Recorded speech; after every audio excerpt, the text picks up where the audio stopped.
Bonsoir à tous, Salak, bienvenue encore à ce temps de parole, à ce temps de partage, à ce temps d'enseignement ce soir. Je vous souhaite à tous la bienvenue dans le nom de notre Seigneur Jésus-Christ. Et comme je l'avais annoncé ce week-end, eh bien, le but était qu'on continue ensemble l'étude que nous avons commencée dimanche dernier sur le thème sur lequel nous sommes dans le grand chapitre que nous étudions, l'Église authentique, la véritable.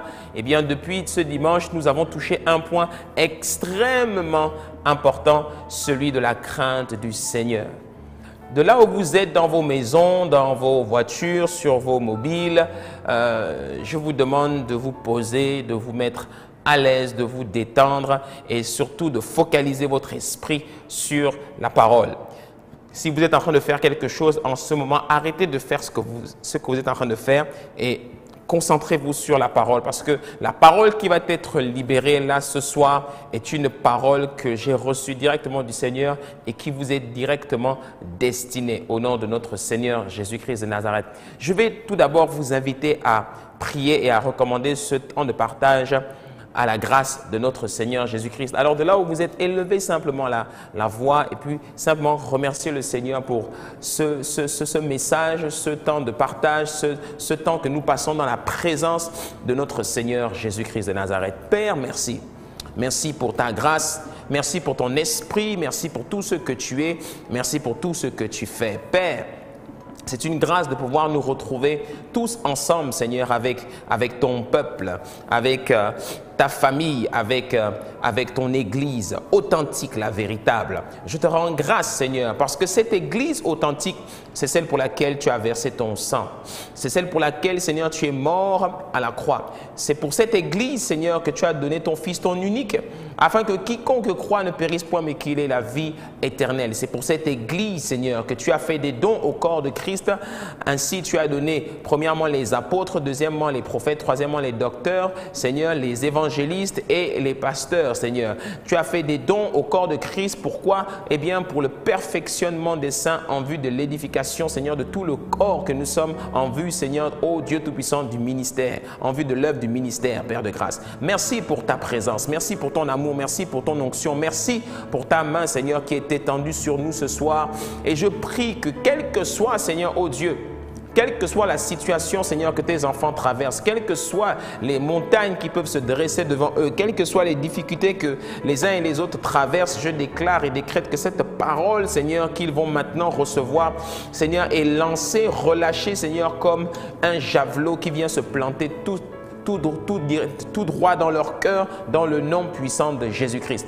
Esprit du Dieu vivant, je prie que ta main soit sur moi, que ta main soit sur les paroles de ma bouche et que, Père de grâce, ton peuple soit béni ce soir au nom puissant de Jésus. Inspire, Seigneur, à l'Église la crainte de ton nom, la crainte de ta présence, la crainte de ta parole, la crainte, Seigneur, au nom puissant de Jésus-Christ. Merci à celui qui est connecté maintenant, Seigneur, que ce soit sur Facebook ou sur YouTube, Seigneur, à celui qui est connecté et qui est malade, Seigneur, parce qu'il se connecte à cette onction, à cette parole par la foi, qu'il reçoive sa guérison au nom de Jésus. Quelle que soit la maladie qui a pu être diagnostiquée dans le corps de ton enfant, Seigneur, de tes enfants, je prie dans le nom puissant de Jésus que des guérisons se fassent ce soir au nom puissant de Jésus, que des cœurs et des âmes soient totalement restaurés et guéris au nom puissant de Jésus, et que des fardeaux qui pesaient sur eux, Seigneur, soient maintenant réduits à néant et que tes enfants soient maintenant, ô Dieu, soulagés. Au nom puissant de Jésus. Père, merci pour ta grâce, merci pour ton esprit, merci pour ta main et merci pour ta parole. Au nom puissant de Jésus-Christ de Nazareth. Que toute la gloire te revienne au nom de Jésus. Amen. Alléluia. Que Dieu nous bénisse. Que Dieu nous bénisse. Dimanche, quand j'ai donné le message, lors de notre temps de célébration, j'ai touché un thème extrêmement important. Ce thème était centré sur la crainte du Seigneur ou encore le trésor de Sion. Pourquoi? Pourquoi la crainte du Seigneur est comparée au trésor de Sion? Parce que tout simplement, nous avons vu dans la parole de Dieu deux passages très importants, deux passages extrêmement importants. Le premier se trouvait dans le livre de Ésaïe au chapitre 33. Je vais le lire très rapidement. Ésaïe chapitre 33 au verset 5 et 6 où il est écrit que l'Éternel est élevé, car il habite en haut. Il remplit Sion de droiture et de justice. Tes jours seront en sûreté. La sagesse et l'intelligence sont une source de salut. La crainte de l'Éternel, c'est là le trésor de Sion. La crainte de l'Éternel, c'est là le trésor de Sion. Je nous ai dit que la crainte de Dieu est le plus beau cadeau que le Seigneur puisse nous faire. La crainte du Seigneur est le plus beau cadeau et le plus bel héritage que puisse recevoir un enfant de Dieu. Malheureusement, dans le corps de Christ, dans l'église de Jésus-Christ, beaucoup d'enfants de Dieu n'ont jamais appris à craindre le Seigneur. Les gens rentrent dans l'église de différentes manières et ne savent pas du tout ce que signifie craindre le Seigneur. Je nous ai dit également que dans l'église de Jésus-Christ, on retrouve aujourd'hui beaucoup trop de démocratie. C'est-à-dire cette manie de laisser les gens faire ce qu'ils veulent. Les gens, quand ils viennent à l'église, ils ne sont pas dans une prison. Mais quand ils entrent dans le royaume de Dieu, ils doivent comprendre que dans le royaume de Dieu, on ne fonctionne pas comme dans le monde. Dans le royaume de Dieu, comme son nom l'indique, il y a un roi. Ce roi, c'est Jésus-Christ. Et un roi, on le craint. Ainsi, quand tu entres dans le royaume de Dieu, après ta nouvelle naissance, la première chose que le Seigneur t'apprend d'abord, c'est de le craindre. C'est de le craindre. Pourquoi? Parce que le Seigneur veut qu'on le craigne. Le Seigneur veut qu'on le craigne. Rappelle-toi que dans le livre de Deutéronome, au chapitre 5, au verset 22, le Seigneur va pousser au verset 29 plutôt, le Seigneur va pousser un soupir lorsque Israël aura peur de s'approcher de lui et enverra simplement Moïse. Le Seigneur va dire, j'ai entendu les paroles que ce peuple t'a adressées. Tout ce qu'ils ont dit est bien, si seulement, oh, si seulement, ils avaient toujours ce même cœur pour me craindre et pour respecter tous mes commandements afin d'être toujours heureux, eux et leurs enfants. Dieu lit ici le bonheur dans la vie, l'épanouissement dans la vie. Dieu lit ici être heureux au fait de le craindre. Si je veux être heureux dans la vie, il faut que je craigne Dieu. Si je veux être épanoui dans la vie, il faut que je craigne ses commandements. Oui, le Seigneur Jésus-Christ a dit que ceux qui m'aiment suivent mes commandements, ils les mettent en pratique. Ainsi, dans notre marche avec Christ, il est super important de comprendre ce que signifie craindre le Seigneur. Je vais également lire un autre verset qui se trouve dans le livre des Actes au chapitre 9 au verset 31 où il est écrit que l'Église était en paix dans toute la Judée, la Galilée et la Samarie, s'édifiant et marchant dans la crainte du Seigneur, et elle s'accroissait par l'assistance du Saint-Esprit. L'Église s'édifiait et marchait dans la crainte du Seigneur.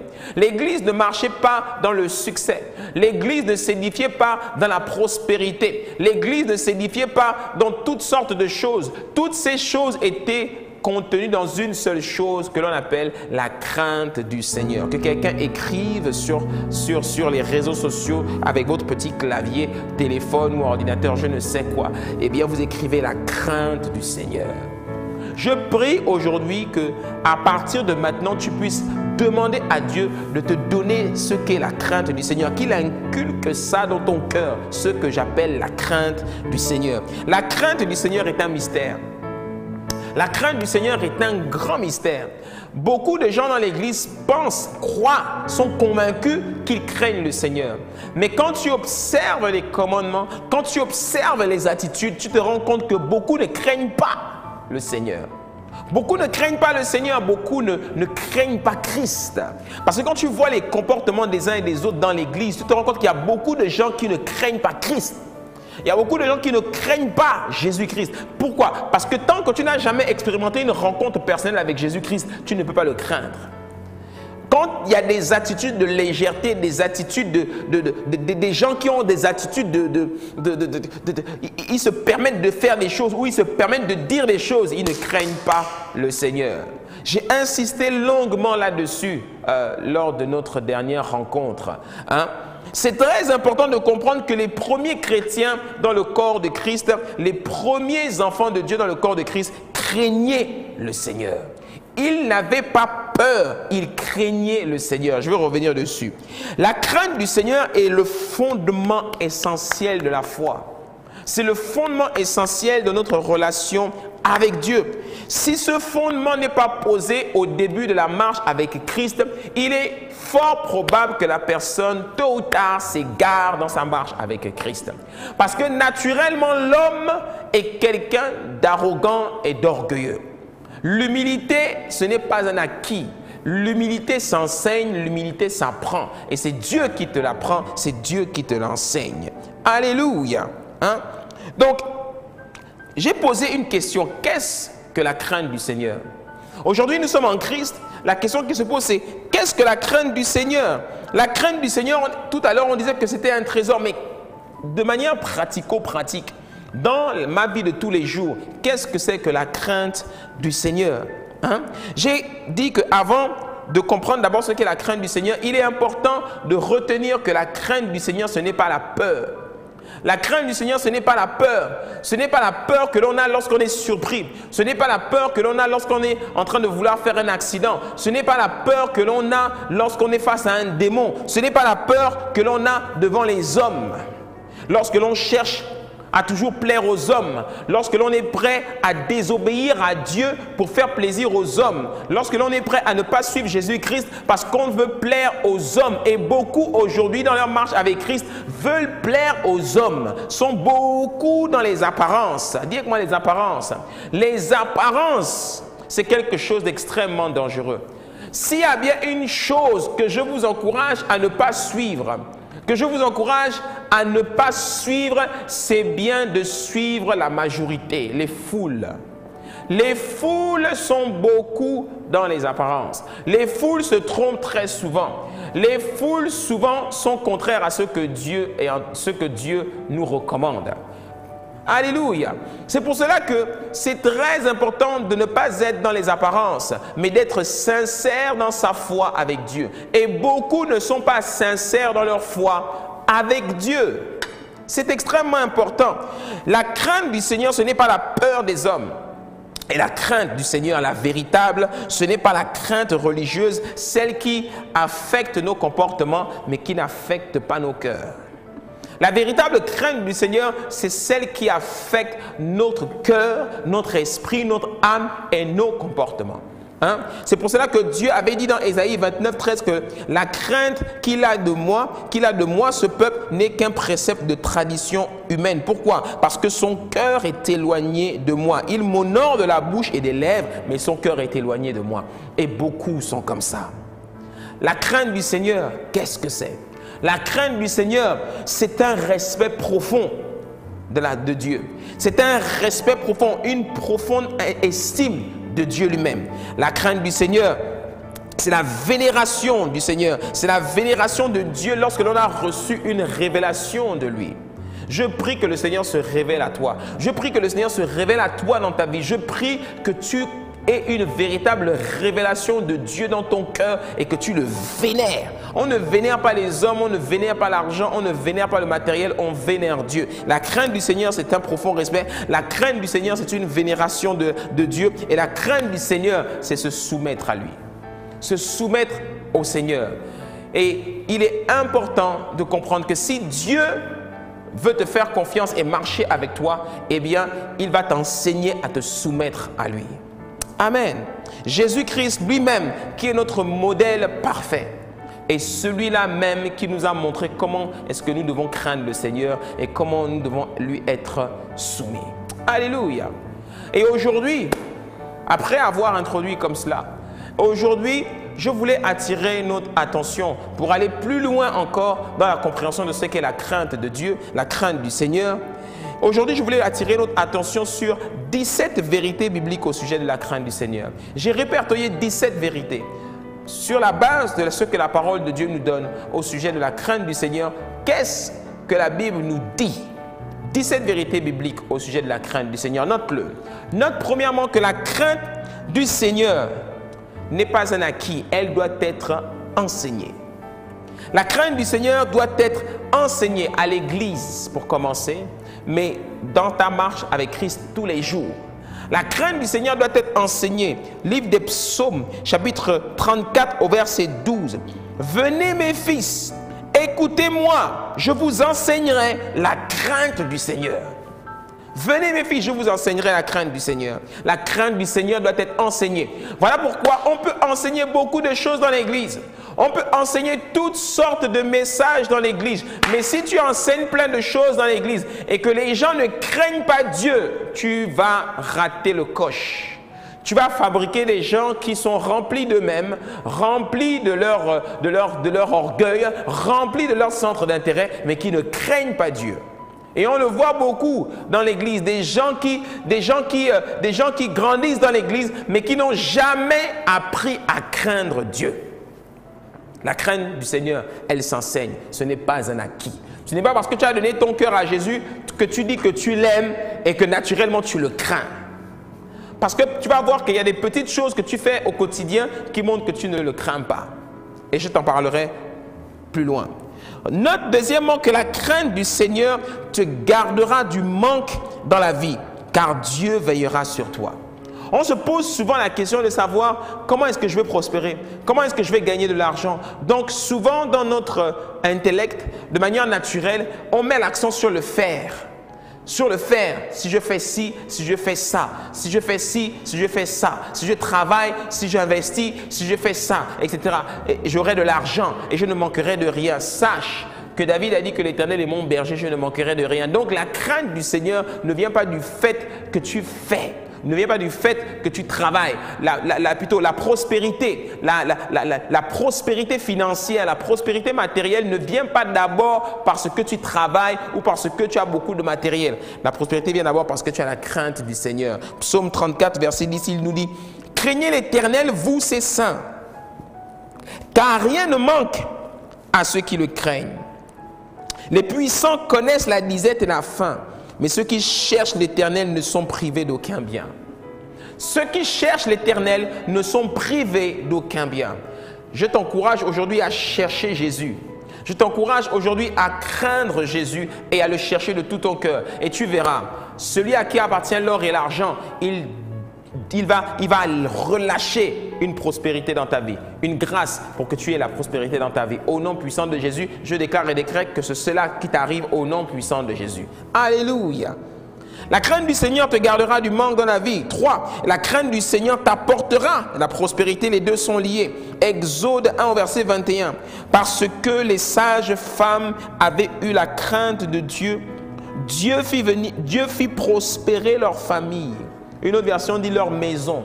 Ces sages femmes avaient reçu l'ordre de Pharaon de tuer tous les enfants garçons qui naissaient des femmes juives. Et ces femmes vont désobéir à cet ordre parce qu'elles ont craint le Seigneur. Et la Bible dit que Dieu les fit prospérer. Est-ce que vous vous rendez compte que Dieu avait prospéré des femmes, des personnes, des gens parce que tout simplement elles l'ont craint. Psaume 128 au verset 1 à 2. Heureux tout homme qui craint l'Éternel, qui marche dans ses voies. Tu profites alors du travail de tes mains. Tu es heureux, tu prospères parce que tu crains le Seigneur. Psaume 112 au verset 1. Heureux l'homme qui craint l'Éternel, qui trouve un grand plaisir à ses commandements. Il a dans sa maison bien-être et richesse, et sa justice subsiste à jamais. L'homme qui craint l'Éternel est l'homme qui est potentiellement mieux positionné, qui est mieux positionné pour la prospérité. La prospérité, la grâce, la richesse, toutes ces choses-là qui amènent l'abondance ne viennent pas parce que tout simplement tu es en Christ. Ça vient parce que tu es en Christ et que tu crains le Seigneur. Si tu travailles, tu peux travailler toute la vie. Tu peux mettre en place toutes sortes de choses pour gagner de l'argent. Et tu te rends compte que l'argent n'arrive pas. Eh bien, moi, je t'encourage à continuer de faire ce que tu fais, mais à développer la crainte du Seigneur dans ta vie au nom puissant de Jésus. Et Dieu te fera grâce au nom de Jésus. Alléluia. 4. Retiens que la crainte du Seigneur te gardera de pécher contre lui. Très important. La Bible nous montre que si tu n'as pas la crainte de Dieu, tu es susceptible de pécher contre lui plus facilement. Plus facilement. Exode, chapitre 20, verset 20.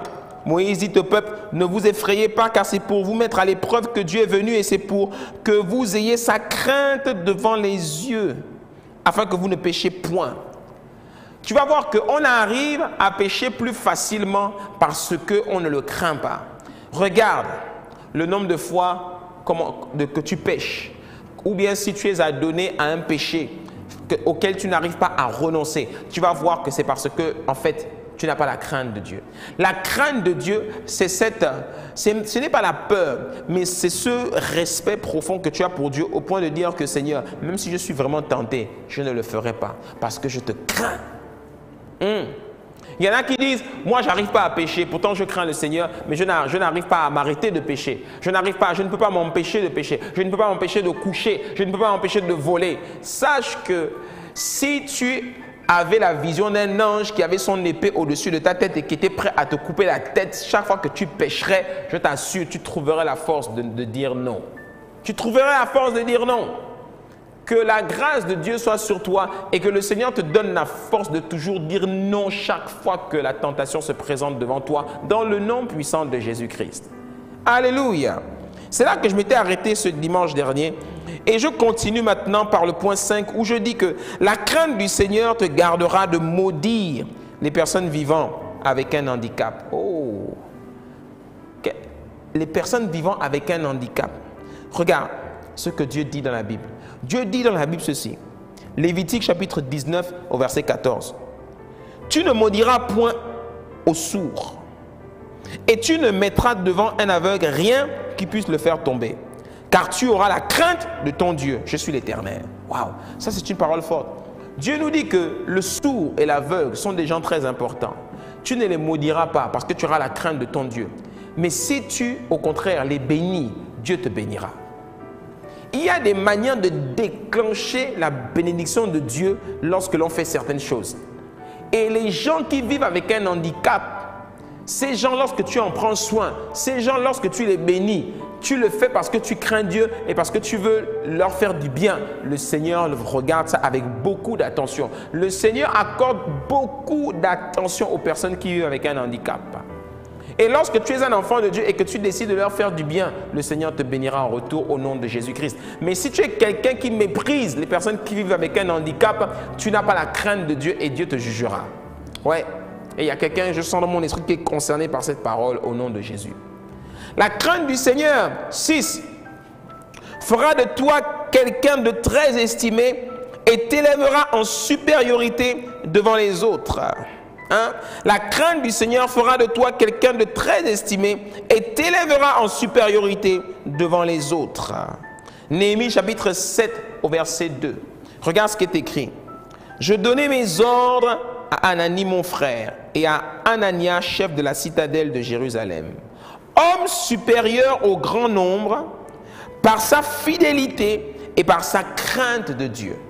Ce verset ici nous révèle que quelqu'un peut se retrouver élevé par Dieu dans la société parce que tout simplement, il craint le Seigneur. Est-ce que vous savez qu'au milieu des hommes, vous pouvez être élevé et grandement estimé, pas parce que vous avez de l'argent, pas parce que vous occupez un poste, pas parce que vous avez un gros titre, mais parce que vous êtes reconnu parmi les hommes comme quelqu'un qui craint le Seigneur. Je vous assure, la crainte du Seigneur peut vous emmener très loin dans la vie. La crainte du Seigneur peut vraiment vous distinguer dans la vie. Votre argent ne vous distingue pas. Il y a plein de gens qui ont de l'argent ici dans la société. Dieu ne les distingue pas. Il y a plein de gens qui ont du matériel dans la vie, mais Dieu ne les distingue pas. Ce qui distingue les gens, c'est ce qui distingue quelqu'un dans la société, ce qui distingue quelqu'un dans sa génération, c'est quand il est reconnu comme quelqu'un qui a la crainte de Dieu. Les gens oublieront ton argent. Les gens oublieront tes voitures. Les gens oublieront les titres que tu as portés. Mais les gens se souviendront toujours de ton caractère. Quand quelqu'un est dans le cercueil, on ne se souvient pas de ce qu'il a possédé. On ne se souvient pas de titre qu'il a porté. On se souvient de son caractère. Voilà pourquoi ce que tu dois surtout chercher, c'est le caractère. Et dans ton caractère, ton caractère doit être dominé, prédominé par la crainte du Seigneur. Alléluia. Dis avec moi la crainte du Seigneur. Oh. Retiens aussi ceci. 7. C'est que la crainte du Seigneur, Elle te donnera la sagesse et l'intelligence dans la vie. C'est en général l'une des premières choses que l'on apprend avec la crainte du Seigneur dans la parole de Dieu. Parce que la Bible nous dit à plusieurs endroits que la crainte du Seigneur est attachée à la sagesse. Qu'est-ce que c'est que la sagesse? La sagesse, ce n'est pas être super intelligent. Car il y en a qui voient encore dans leur esprit, quand je dis ici sagesse, que ça c'est quelqu'un qui a une grosse tête et puis qui est super intelligent. Ce n'est pas ça la sagesse. La sagesse, c'est la meilleure amie de la connaissance et de l'intelligence. Tu vas voir dans la parole de Dieu qu'il y a 3 mousquetaires. 3 mousquetaires dans la parole de Dieu qui sont toujours ensemble. Le premier mousquetaire s'appelle la connaissance. Le deuxième mousquetaire s'appelle l'intelligence. Et le troisième mousquetaire s'appelle la sagesse. Qu'est-ce que la connaissance? La connaissance, c'est l'information. L'intelligence, c'est lorsque j'ai compris cette information. Et la sagesse, c'est lorsque je décide de mettre en pratique cette connaissance que j'ai comprise. Alléluia! Par exemple, tu peux voir un médecin qui soigne les malades du cancer des poumons en leur disant « arrêtez de fumer ». Mais quand il leur dit d'arrêter de fumer, il leur donne une parole de sagesse, mais dès qu'il sort, lui-même il va dehors et puis il ouvre le paquet de cigarettes et lui-même il se met à fumer. Est-ce que c'est un médecin qui est sage? Non. Est-ce qu'il a la connaissance? Oui. Est-ce qu'il a compris que ça donne la maladie? Oui. Mais est-ce qu'il est sage? Non, parce que lui-même il dit des choses aux gens, mais lui-même il ne le fait pas. Il n'est pas sage. Et la sagesse, c'est mettre en pratique la vérité que tu as reçue. Et la crainte du Seigneur est attachée à la sagesse. Job chapitre 28 au verset 28. Puis il a dit à l'homme, la crainte du Seigneur, voilà en quoi consiste la sagesse. S'éloigner du mal, voilà en quoi consiste l'intelligence. Vous allez voir que si vous avez la crainte du Seigneur, vous prendrez les bonnes décisions plus rapidement. Vous prendrez les bonnes décisions le plus souvent parce que vous avez la crainte du Seigneur. Proverbe 9, 10. Le commencement de la sagesse, c'est la crainte de l'Éternel. Proverbe 15, 33. La crainte de l'Éternel enseigne la sagesse. Proverbe 15, verset 33. La crainte de l'Éternel enseigne la sagesse. C'est parce que j'ai la crainte du Seigneur qui remplit mon cœur que face aux situations, je cherche toujours à prendre les décisions les plus sages. Les décisions les plus sages sont prises parce que lorsque j'ai la crainte du Seigneur. Mais lorsque regarde, je vais vous donner un exemple. Quelqu'un est marié, il a une femme, il est marié, il a des enfants, mais il décide d'aller tromper sa femme avec une maîtresse. C'est quelqu'un qui ne craint pas le Seigneur. Pourquoi? Parce que c'est quelqu'un qui démontre qu'il n'a pas la sagesse. Parce que par l'acte qu'il pose, il peut détruire un foyer qu'il a pris des années à bâtir. La crainte du Seigneur, elle t'amènera à prendre les bonnes décisions. Alléluia. Retiens 8, que la crainte du Seigneur t'amènera toujours faire le bon choix, t'amènera toujours à faire le bon choix et à prendre les bonnes décisions pour ta vie. C'est lié avec le point précédent. Psaume 25 au verset 12, à l'homme qui craint le Seigneur, Dieu montrera la voie qu'il doit choisir. À l'homme qui craint le Seigneur, Dieu montrera la voie qu'il doit choisir et il reposera dans le bonheur. Oh, j'aime ce genre de parole. Quelqu'un qui a la crainte du Seigneur est assuré de reposer dans le bonheur.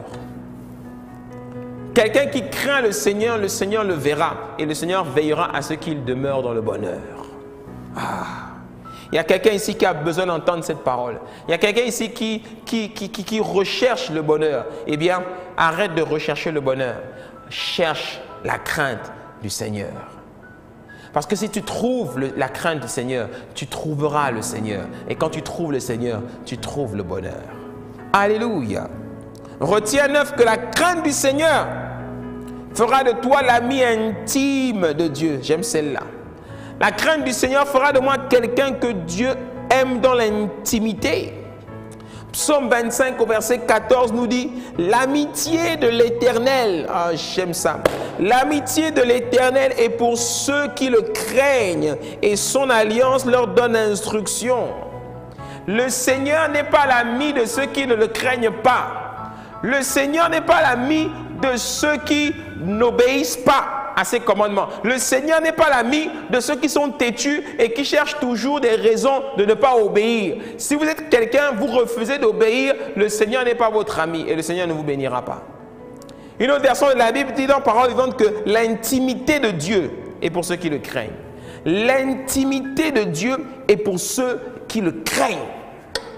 Si je crains Dieu, je serai admis dans son intimité. Et tu vas te rendre compte dans la parole de Dieu que Dieu ne laisse pas n'importe qui entrer dans son intimité. D'ailleurs, même toi-même, tu ne laisseras pas quelqu'un, n'importe qui entrer dans ton intimité. Tu laisseras entrer quelqu'un dans ton intimité si tu es convaincu que cette personne a un profond respect de ton intimité. Et le jour où quelqu'un manque de respect à ton intimité, eh bien cette personne, c'est qu'elle ne te craint pas. Cette personne, tu la dégages. Et le Seigneur ne se laisse pas trouver par n'importe qui. C'est pour ça que beaucoup d'entre nous, eh bien, on a du mal à trouver Dieu.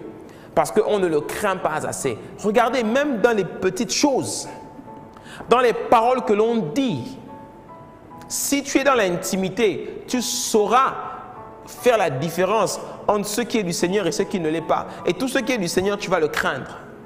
Et tu vas le valoriser et lui donner beaucoup d'honneur. Ouais. 10. La crainte du Seigneur rendra tes enfants puissants et bénis sur la terre. La crainte du Seigneur rendra tes enfants puissants et bénis sur la terre. J'ai découvert dans la parole de Dieu comment rendre nos enfants puissants plus tard. Pour rendre nos enfants puissants plus tard, il faut marcher, nous les pères, dans la crainte de Dieu.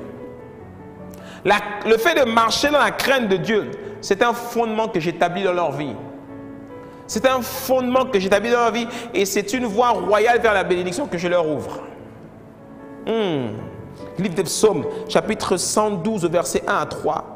Louez l'Éternel, heureux l'homme qui craint l'Éternel, qui trouve un grand plaisir à ses commandements. Regarde ce qu'il dit ensuite. Sa postérité sera puissante sur la terre. La génération des hommes droits sera bénie.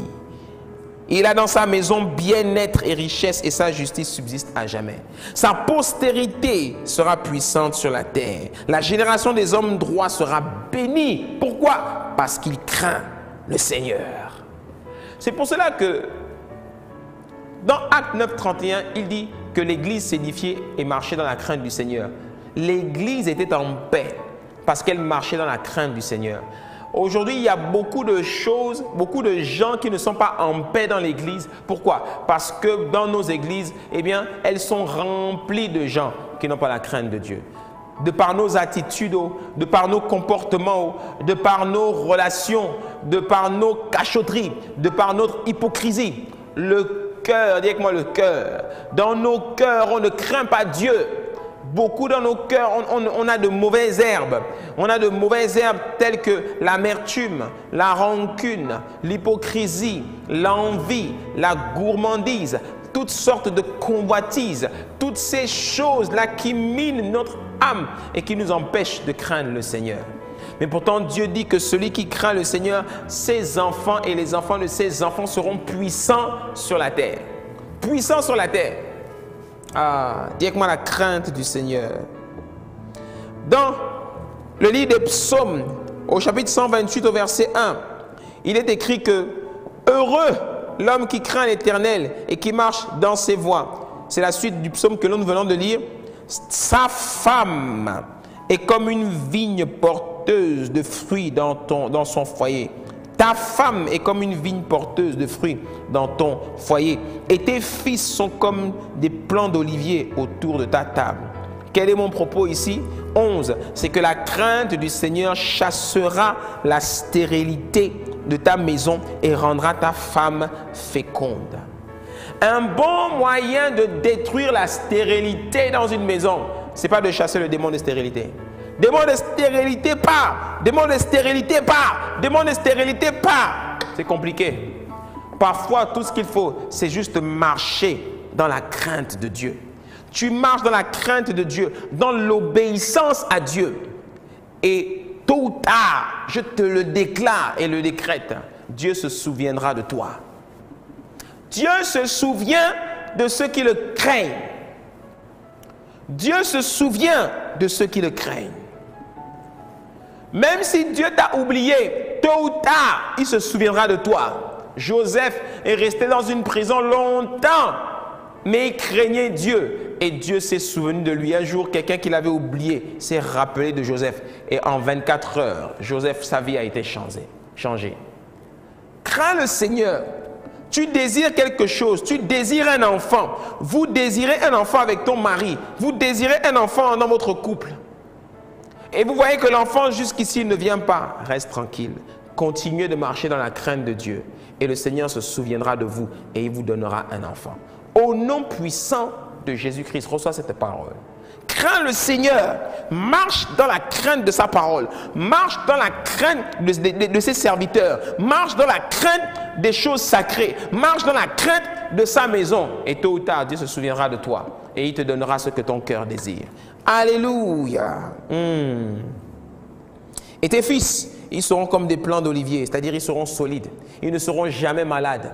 Ils ne manqueront de rien. Ils seront toujours les premiers de la classe. Ils seront toujours distingués parmi les autres enfants parce que tu crains le Seigneur. Alléluia. Retiens 12 que la crainte du Seigneur te fera vivre longtemps sur la terre. La Bible nous le dit. La Bible nous dit dans Proverbe 10 au verset 27, la crainte de l'Éternel prolonge la vie, tandis que les années des méchants sont abrégées. La crainte de l'Éternel ou encore la crainte du Seigneur prolonge la vie. Si je veux vivre longtemps, je dois craindre le Seigneur. Ceux qui ne craignent pas Dieu et qui font toutes sortes de choses ne se rendent pas compte qu'en commettant certains actes, ils raccourcissent le cours de leur vie. C'est des choses qu'on a du mal à comprendre. Par exemple, chaque fois que tu pêches contre le Seigneur, chaque fois que tu pêches, que tu violes une loi, eh bien tu mets en péril le cours de ta vie.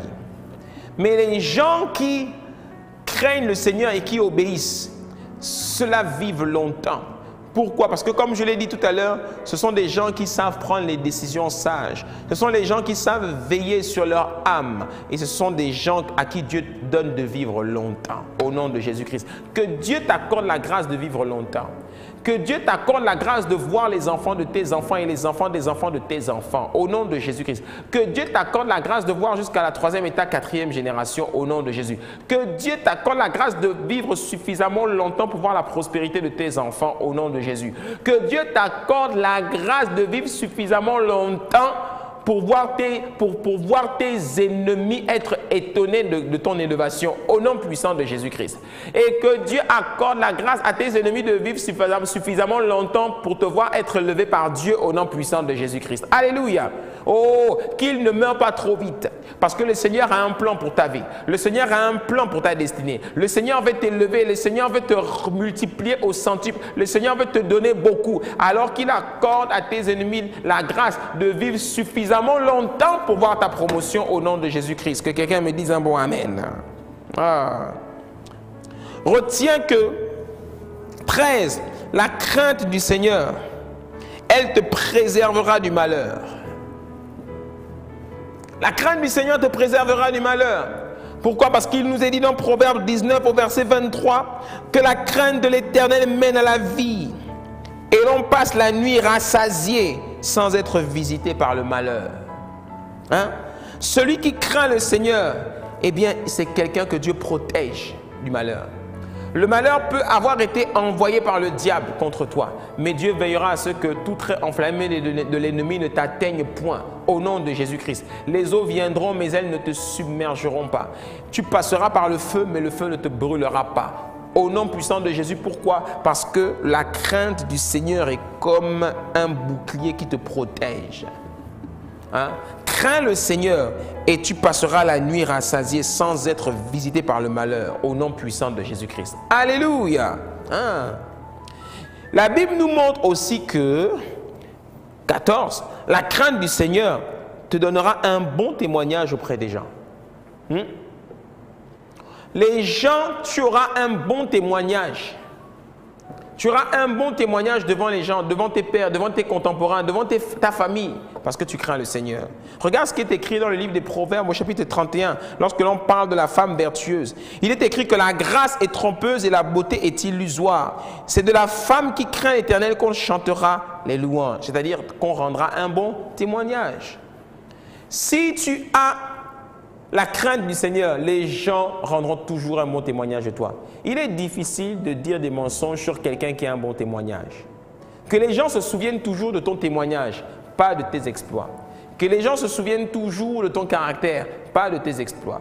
Que les gens se souviennent de tes exploits, mais qu'ils se souviennent plus de ton caractère. Et qu'ils rendent toujours un bon témoignage d'intégrité, un témoignage d'amour, un témoignage de simplicité, un témoignage de quelqu'un de tempéré, de quelqu'un de modéré, de quelqu'un de tolérant, de quelqu'un d'amour, de quelqu'un de simple, de quelqu'un de serviable, de quelqu'un de toujours disponible. Que les gens se souviennent toujours de ton témoignage au nom de Jésus-Christ. Alléluia, parce que tu crains le Seigneur. Retiens 14, que la crainte du Seigneur te rendra agréable à Dieu.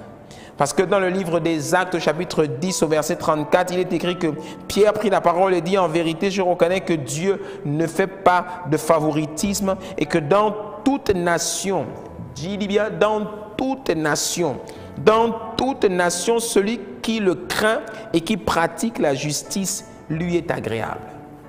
Celui qui le craint et qui pratique la justice lui est agréable. Dans toute nation, ça veut dire sans distinction de personne.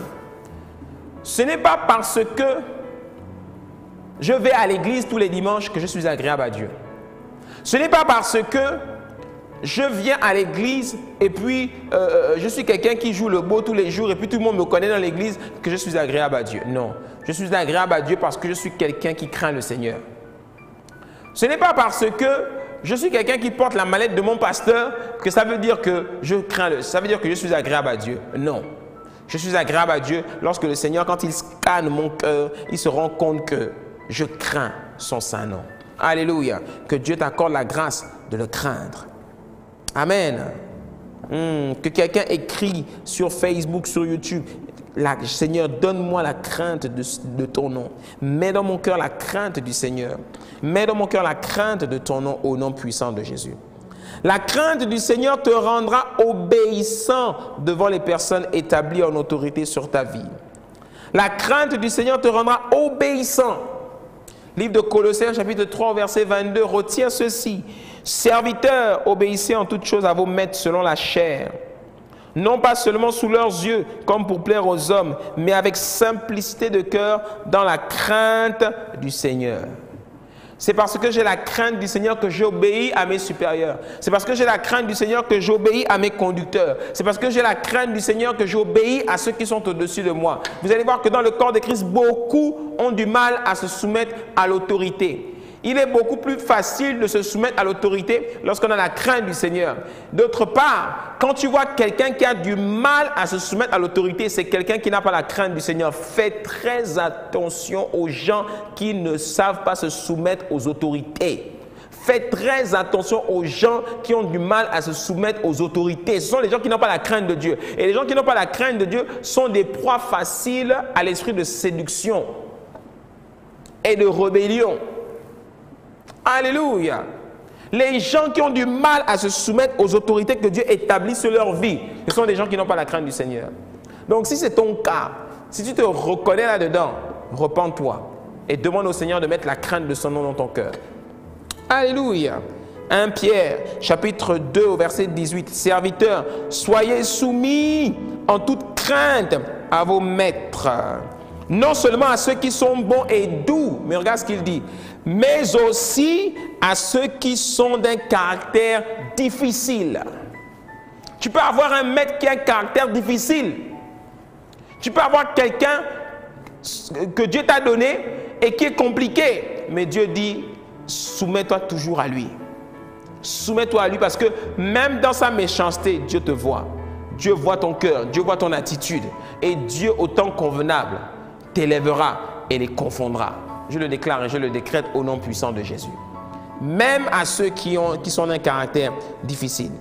Retiens aussi cela, 16, c'est que la crainte du Seigneur te rendra humble et t'aidera à te soumettre aux autres dans l'Église. La crainte du Seigneur te rendra humble et t'aidera à te soumettre aux autres dans l'Église. Pourquoi? Parce que Éphésiens 5 au verset 21, Paul nous dit que nous devons nous soumettre les uns aux autres dans la crainte de Christ. On se soumet les uns aux autres dans la crainte de Christ. Avec mon frère et ma soeur dans l'église, j'ai beaucoup moins de problèmes. Je connais moins de frustration. Je connais moins de vexation les uns et les autres dans l'église parce que nous craignons le Seigneur. Mais parce qu'on ne craint pas le Seigneur, c'est pour ça qu'il y a beaucoup de problèmes dans les églises. Oh, je prendrai le temps de développer ce point plus tard. Il y a beaucoup de problèmes relationnels dans les églises parce que les gens ne craignent pas Dieu. Tu sais, hein, dans l'église, les gens, souvent on parle du fait que les gens soient frustrés. Les gens aient vécu des choses où ils ont été frustrés. Il y a quelque chose qui s'est passé, il y a quelque chose qu'ils ont entendu, il y a quelque chose qu'on leur a dit, il y a quelque chose qu'ils ont vu qui les a frustrés ou qui les a vexés. Laisse-moi te dire quelque chose. Et je crois que ça va être une révélation pour quelqu'un. Chaque fois que tu es vexé, chaque fois que tu te sens frustré par une situation que tu as vécue, c'est que tu es encore charnel. Tu es encore charnel. L'homme spirituel n'est pas vexé. L'homme spirituel n'est pas frustré.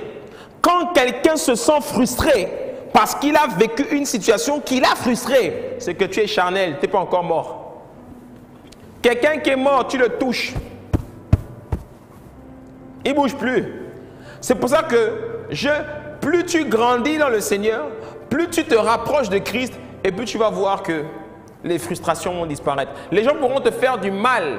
Tu vas te rendre compte que ça ne me fait plus rien. Les gens pourront même te quitter. Tu vas te rendre compte que ça ne me fait plus rien.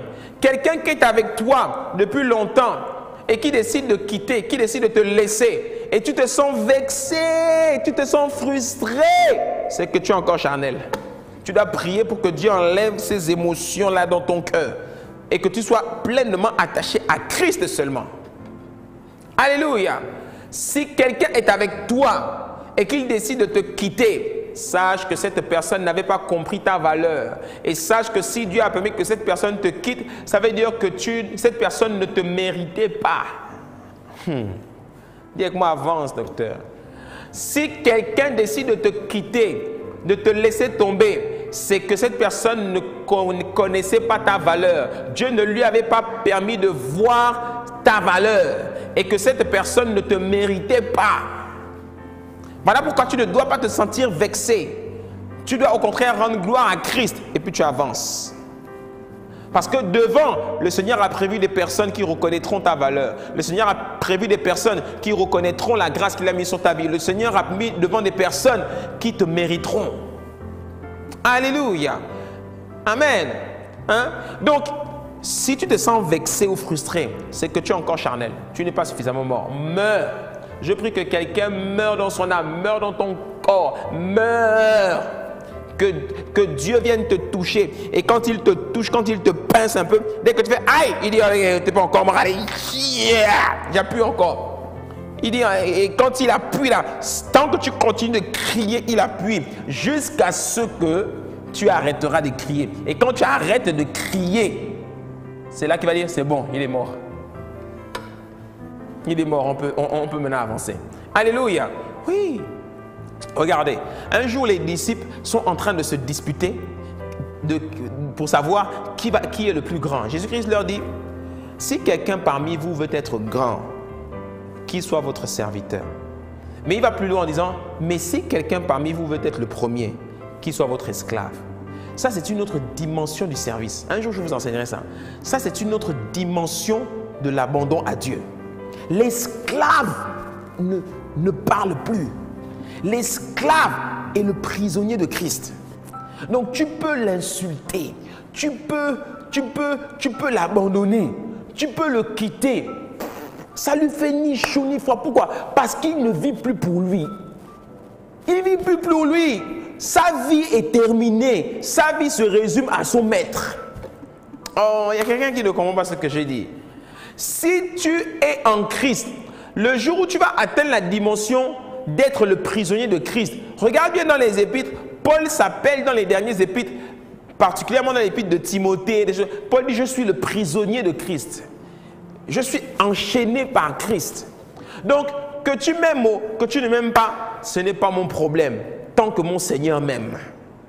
Que tu veuilles rester avec moi ou que tu décides de partir, peu importe, tant que mon Seigneur m'aime et qu'il a décidé de m'emmener quelque part, c'est tout ce qui compte.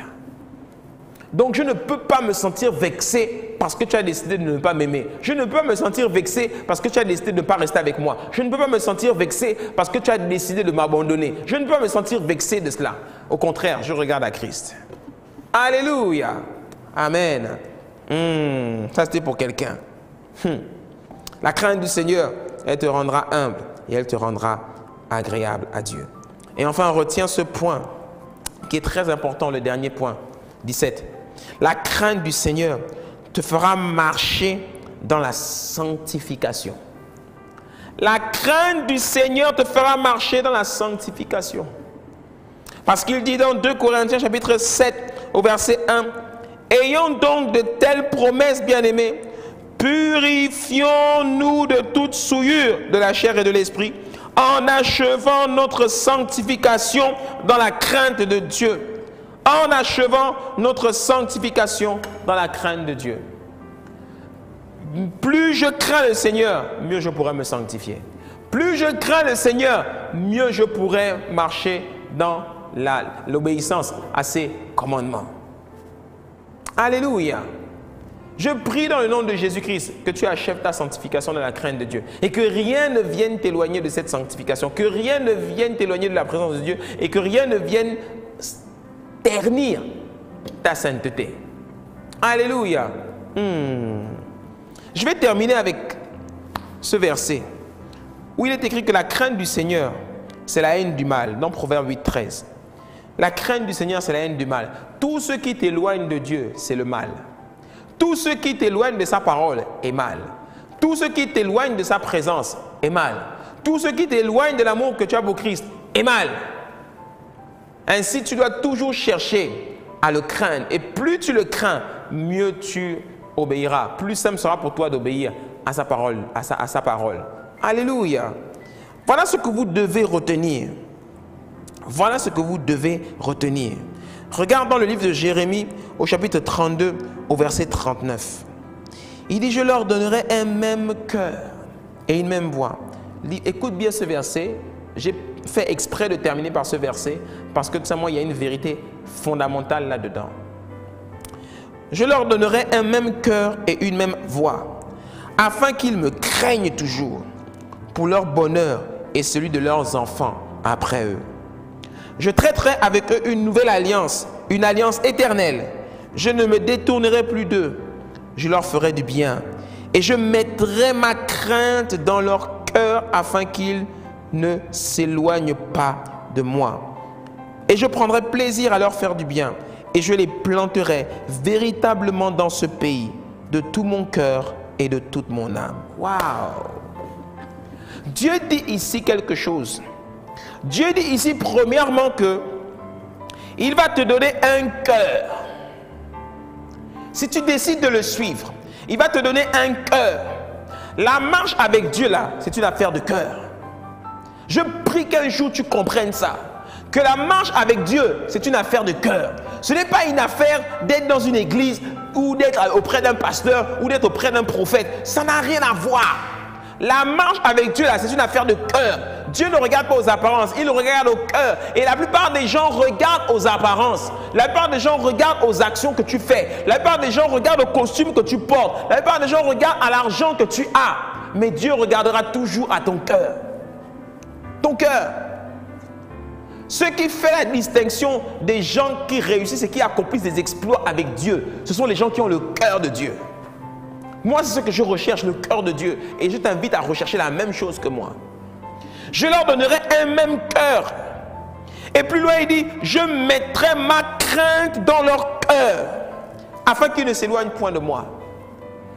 Quand tu ouvres ton cœur à Dieu, il va faire entrer la crainte. Moi, quand je vois que quelqu'un n'a pas le cœur, je recule. Quand je vois que quelqu'un n'a pas la crainte du Seigneur, c'est qu'il n'a pas le cœur que je recherche. Voilà pourquoi j'ai du mal à connecter avec la plupart des gens dans la vie. Dès que je vois que quelqu'un n'a pas le même cœur que moi, j'ai du mal à connecter avec lui. Ne cherchez pas les gens qui ont les mêmes centres d'intérêt que vous. Cherchez les gens qui ont le même cœur que vous. Vos amis, les gens que vous laissez entrer dans votre intimité, vos fils spirituels, même le père spirituel, tu dois chercher le même cœur que lui. Si tu vois que quelqu'un est avec toi et qui n'a pas le même cœur que toi, ne t'associe pas avec cette personne. Ce sera un échec. Même le mariage, le fait de vouloir se mettre avec quelqu'un, si cette personne n'a pas le même cœur que toi, ton mariage va courir à l'échec. Cherche le cœur. Le problème dans l'église de Jésus-Christ, c'est que les gens ont plus des cœurs mondains. Les gens n'ont pas le cœur de Dieu. Le cœur de Dieu, c'est l'amour, c'est la miséricorde, c'est le pardon, c'est la simplicité, c'est l'humilité, c'est la droiture, c'est l'intégrité, c'est la sainteté, c'est le pardon, c'est la joie. Ce n'est pas l'hypocrisie, la rancune. Si par exemple tu as des choses dans le cœur, tu as de la rancune ou tu as de l'amertume, quand tu es amer, c'est que tu n'as pas le cœur de Dieu. Ton cœur est encore rempli trop des choses du monde. Je sais de quoi je parle. Je l'ai expérimenté, je l'expérimente encore. Où je vois des gens qui ont le cœur trop rempli d'amertume, qui ont le cœur trop rempli d'eux-mêmes. Je mettrai ma crainte dans leur cœur afin qu'ils ne s'éloignent point de moi. Et je prendrai plaisir à leur faire du bien. Et je les planterai véritablement dans ce pays. De tout mon cœur et de toute mon âme. Regarde ce que Dieu dit ici. Dieu dit, je les planterai véritablement dans ce pays. Le pays dans lequel nous sommes là. Les gens que Dieu bâtit. Les gens que Dieu établit dans le pays. Ce sont les gens qui ont son cœur.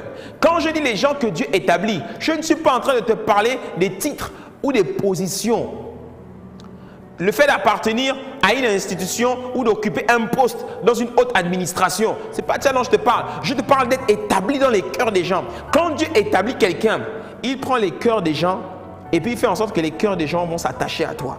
De sorte que peu importe, même si tu n'es personne au niveau sociétal, tu n'es personne dans le pays, mais les gens vont toujours t'aimer. Parce que tout simplement, Dieu a pris leur cœur et il a attaché leur cœur à toi.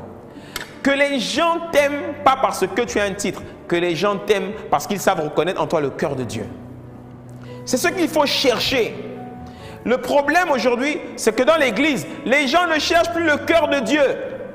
Les gens cherchent le m'as-tu vu. Les gens cherchent les miracles. Les gens cherchent le spectacle. Les gens cherchent les prophètes, les docteurs, les pasteurs, les hommes de Dieu. Les gens cherchent les honneurs. Les gens cherchent les premières places. Les gens cherchent la prospérité. Les gens cherchent le m'as-tu vu, la gloire. Les gens cherchent ces choses-là. Mais les gens ne cherchent pas le cœur de Dieu. Il faut chercher le cœur. Il faut chercher à ce que les gens, même qui sont autour de toi, les gens avec qui tu décides de travailler, les gens que tu décides d'emmener avec toi en haut, il faut t'assurer que ces gens-là, ils ont le cœur. Si tu vois que quelqu'un parmi eux n'a pas le cœur, ne le prends pas avec toi. C'est quelqu'un tôt ou tard qui va te poser des problèmes. Alléluia, je sais de quoi je parle. Il faut chercher des gens qui ont le même cœur que toi. Si toi tu es un amoureux de Dieu, comme moi, si toi tu es un amoureux de Dieu et que tu es un passionné du cœur de Dieu, cherche toujours à mettre auprès de toi des gens qui ont le cœur de Dieu aussi. Alléluia. Ça c'est quelque chose que le Saint-Esprit m'a enseigné. Parce qu'avant, je cherchais à faire des choses. Avant, je cherchais à plaire aux hommes. Avant, je cherchais les positions. Avant, je cherchais à faire des exploits. Mais un jour, le Saint-Esprit m'a dit, fils, ne cherche pas toutes ces choses. Toutes ces choses, c'est moi qui peux te les donner. Cherche mon cœur. Demande-moi mon cœur. Donne-moi ton cœur et je te donnerai mon cœur. Voilà pourquoi j'aime ce chant qui dit, je te donne mon cœur, je te donne ma vie. Tu vois, Lord, I give you my heart, I give you my soul. I lift your name on high. Il faut chercher le cœur de Dieu. Je te donne mon cœur, Seigneur.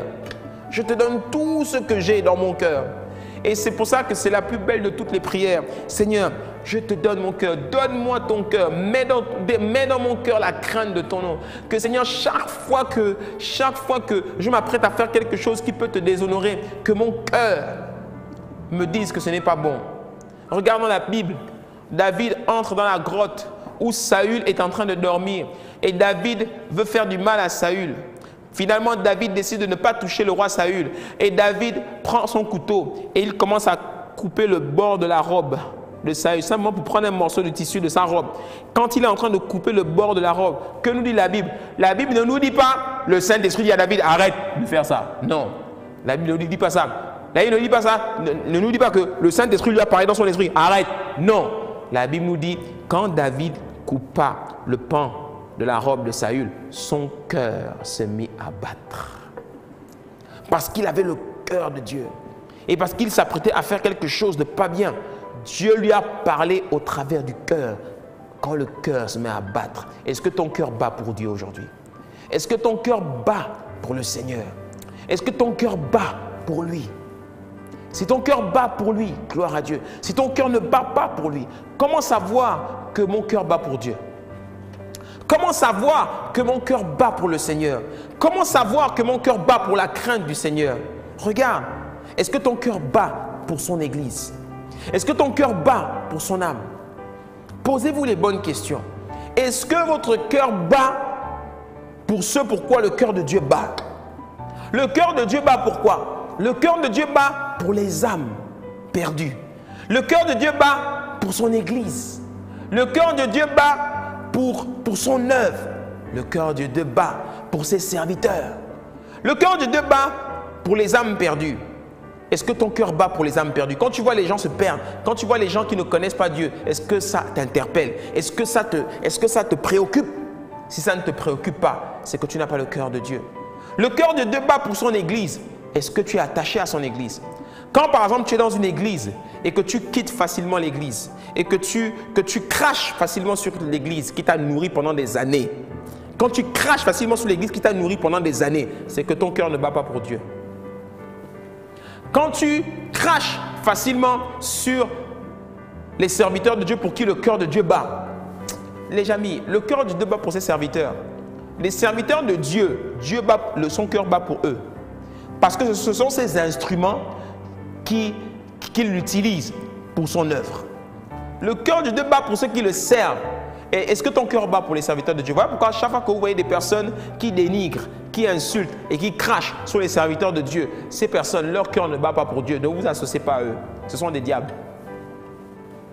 Le jour où tu es à côté de quelqu'un qui insulte un serviteur de Dieu, c'est un Judas. Et tu dois t'éloigner de lui parce que le jugement va tomber sur lui. Si tu es trop près, ça va tomber sur toi aussi. Éloigne-toi vite.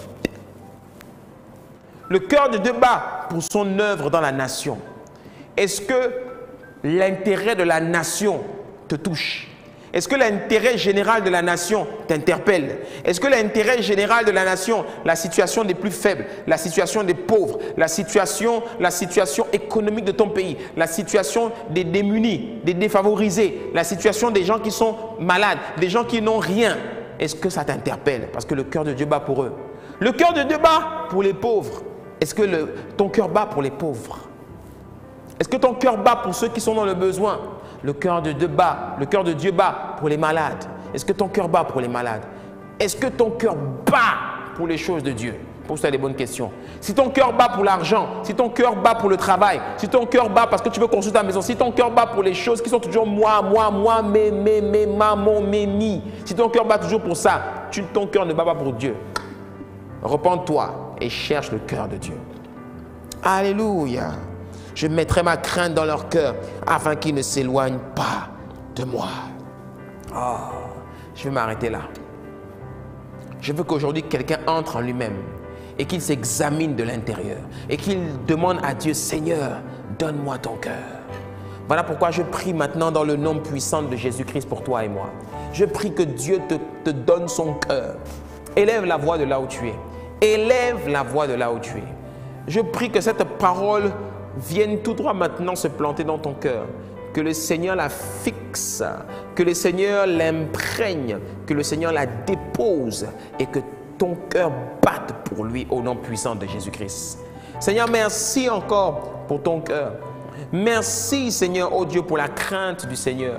Que la crainte de ton nom, celle qui nous rend agréable à toi, que la crainte de ton nom, celle qui nous amène à nous soumettre aux autorités, que la crainte du Seigneur, celle qui nous amène à nous soumettre à toi, à tes commandements, celle qui nous amène à marcher dans la sanctification, celle qui nous amène à avoir un bon témoignage, celle qui nous permet de rester dans ton intimité. Seigneur, celle qui nous permet de détruire toute forme de stérilité, les traits enflammés de l'ennemi, celle qui nous garde, celle qui nous permet de vivre longtemps, celle qui nous préserve du malheur, celle qui nous accorde la grâce de demeurer toujours dans ta présence, la crainte de ton nom, la crainte du Seigneur, la crainte de ta présence, la crainte de ta parole. Seigneur, c'est ce que je cherche. Imprime-le dans mon cœur. Seigneur, donne-moi ton cœur. Donne-nous ton cœur. Donne-nous le cœur de Jésus. Donne-nous le cœur pour les perdus. Donne-nous le cœur pour ton œuvre. Donne-nous le cœur pour ton église. Donne-nous le cœur pour tes serviteurs. Donne-nous le cœur pour ceux que tu aimes. Donne-nous le cœur. Ce que tu aimes, fais-le-moi aimer. Et ce que tu détestes, fais-le-moi détester.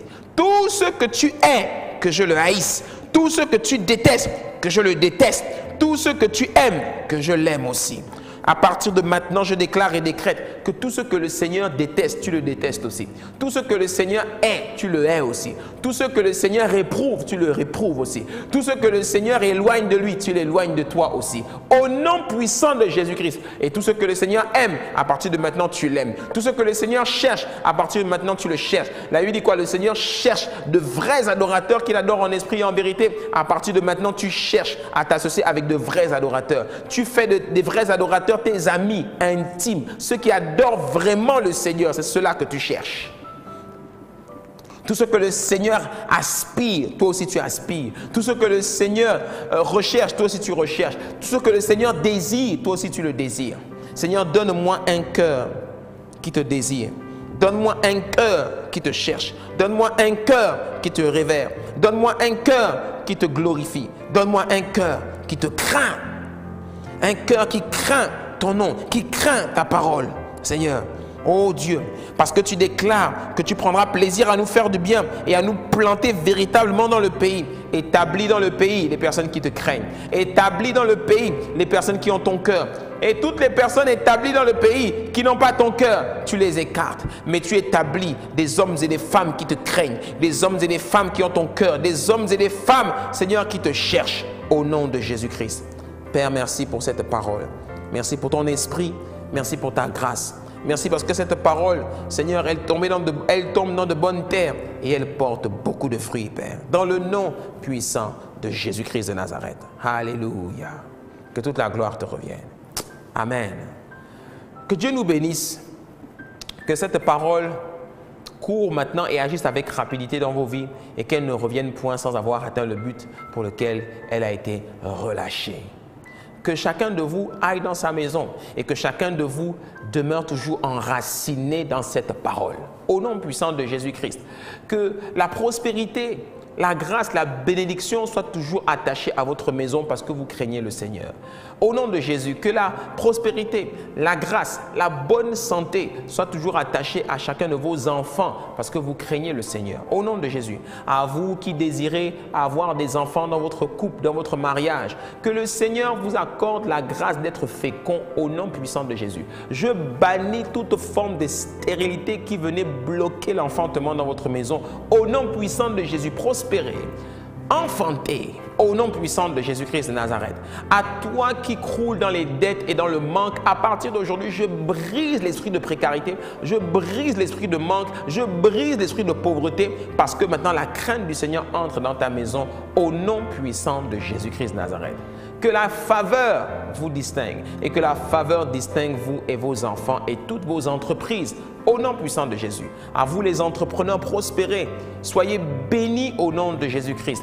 Que vos entreprises, même en cette période de coronavirus, que vos entreprises prospèrent au nom puissant de Jésus-Christ. La Bible dit que Isaac sema dans cette terre alors qu'il y avait la famine et Dieu lui rendit au centuple. Dieu le fit prospérer. Dieu fit de lui quelqu'un de très riche, fort riche, allant s'enrichissant de plus en plus dans un temps difficile et de sécheresse. Mais que malgré la sécheresse économique qu'il y a dans le pays, Dieu vous fasse prospérer. Que Dieu fasse prospérer toutes vos entreprises au nom puissant de Jésus-Christ de Nazareth, parce que vous craignez le Seigneur.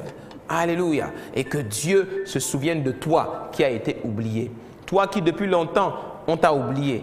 Que Dieu se souvienne de toi, que Dieu t'élève et que Dieu accorde à tes ennemis de vivre suffisamment longtemps pour voir ton élévation. Dans le nom puissant de Jésus, je déclare et décrète ces paroles sur vous. Je déclare et décrète ces paroles sur vos maisons, sur vos enfants et sur toutes vos entreprises au nom de Jésus. Et que 2020 soit pour vous l'année de la gloire et de la distinction. Au nom puissant de Jésus-Christ de Nazareth. Alléluia. Amen. Que Dieu nous bénisse, je nous laisse et je nous donne rendez-vous à nos prochains programmes.